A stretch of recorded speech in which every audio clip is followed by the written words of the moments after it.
Oh! Ah! Hi guys, good morning. Welcome to my vlog. Again, I am Coach A. So ngayon ay pag-aaralan natin yung ano ba yung mga choice mo pag sasaksakin ka.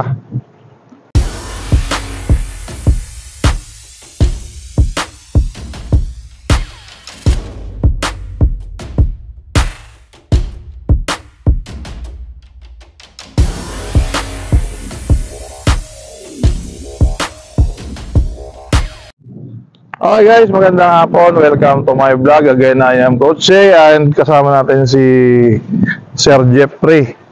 So ngayon, ang pag-aaralan natin ay kung paano yung pwede natin gawin sa knife attack. So dito muna tayo sa pakal. Ito yung forma. Hahablutin ka ng kaaway mo. Galing sa hindi mo kitang direksyon yung panaksak. Sasaksakin ka sa it's either dibdib or dito. Kasi hindi naman siya pwedeng sumaksak ng paganyan kasi usually pataas talaga yan. Kung baba ang target niya, ito yung saksak, ito yung hawak. Pag ganito, asahan mo na lagi pataas yan. Gumilid man yan, hanggang dito lang kaya niya. Kasi hirap naman siyang hirap naman saksak pa ganun. So, walang walang mangyayari doon. Okay. So meron kang iba't ibang choice.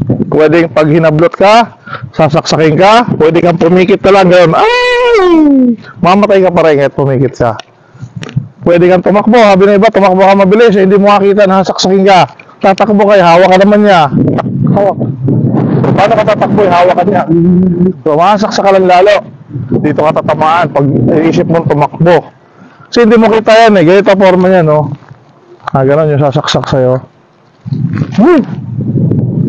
So gano'n yung magiging forma.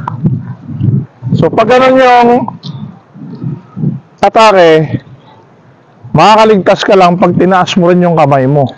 Tingnan natin ha. Hablot. Agay, saksak. Tinataas mo lang yung gano'n, no? Diba? Pwede mo rin namang tingnan natin ha. Saksak ha. Yan. Pwede mo saluhin. Pag ganun yung kamay mo. Pag hablot niya, pwede mo saluhin kaya lang napakaliit ang chance mo. Ito lang yung chance mo. Ikaw sumala. Kung doon pumunta, tatamaan ka. Kung doon pumunta, pwede kang tamaan. Kung ito yung gagamitin mo. Daycare center. Saksak. Hop! Pwede sana. Pumakasalo mo kung mabagal yung saksak. Kaya lang nga ang problema, ang lit ng tsansa. So, ang advice ko, ito. Si para ka siya makapasok, pupunta muna siya doon, ay wala naman ako doon. Lalabas siya doon, wala din ako doon. So ipipilit niya yan. Pag na-block mo yan, ipipilit niya yan. So ito hindi mo rin ito pwedeng hindi intindihin. Kasi siya yung nakadistract sa'yo. So sabay yun,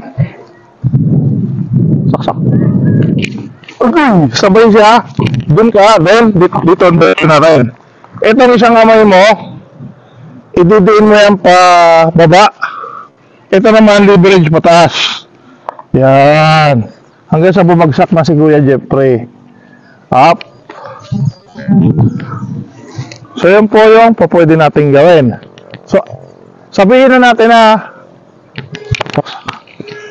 hindi laging dito ang punta. Paano kung doon? So pwede pa rin ba yung technique? Hindi, pag ganun, pahalihaw na, pag ganun. Pwede natin. Yan, pag ganun yung saksak, pwede pa rin kaya. Pwede pa rin basta nakuha mo. Di ba? Kasi magkakaroon siya ng pain. Pero pwede mo rin namang ibaba. Halimbawa, hindi pala ganun ng hawak. Galing pala sa ilalim, nalito ka. Uy! Ibababa mo lang yan dyan. Alam nga, itaas mo doon. Wala naman na doon. Wala na dyan. Nasa baba pala. Ibababa mo lang gano'n. Hawak dyan, hawak yan. Ibababa mo lang yan, tapos ito naman yung kukunin mo yung shiko. Pagpunta mo doon, kailangan pa magkaroon ng angle. Angle na tayo. Kuha ka doon, bam, bam, ulak, takbo. Pwede ka tumakbo pag malayo na siya. Hindi na makakahabol yun. Natuhod mo sa ngusoy, natuhod mo yung mukha niya, mahirap na humabol yun. So again, pag hinalbot kang gano'n, pag saksak sa ilalim, dito siya, bang. Then dito, tuhod, tulak, takbo. Sabi nila, hindi mo naman sigurado kung dun sasaksak. Paano kung sa taas? Kung sa taas, hawak.